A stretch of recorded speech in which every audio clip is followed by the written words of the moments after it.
Tumeweza kushiriki pamoja na manispaa yetu ya mji wa Geita pamoja na wanafunzi na shule za sekondari na walimu kwa ujumla kwa siku ya leo.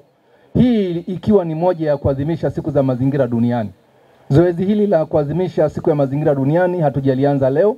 Tumeanza toka tarehe 2 ya mwezi huu ambako tulikuwa katika mitaa ya Nyakabale ambako ni karibu na maeneo ya Mgodi ambako tulikuwa na shule za sekondari na shule za msingi takriban kama 6 ambapo tuliweza kushiriki nao, na jana tumeweza kushiriki katika soko la Nyankumbu hapa wilaya yetu ya manispaa ya mji wa Geita katika kuadhimisha siku hii ya mazingira duniani. Na tusiishie hapa.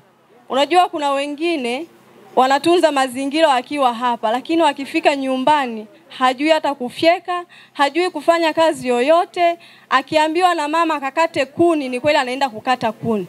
Na tunaangalia matumizi mengi ya kuni tunayatumia sana Tanzania yetu hii, hata manispaa yetu ya Geita. Na tunavyotumia kukata kuni, kukata miti, hatupandi tena. Kwa hiyo tunakuwa tunaharibu mmomonyoko wa mazingira sisi wenyewe.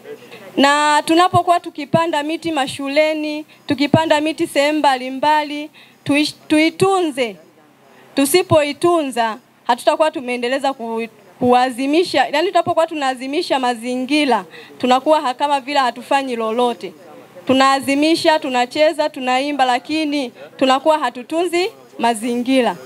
Kwa hiyo mimi niseme kwamba ni jukumu letu sote tulioko mahali hapa hata nje ya mahali hapa kutunza mazingira. Hawa wanafunzi ndio tunawapatia elimu na hawa ndio wanaokuja kurudi kwenye jamii. Kwa hiyo tunaamini katika kusanyiko hili elimu imeweza kupita kwa wanafunzi na itaenda mpaka ngazi za chini.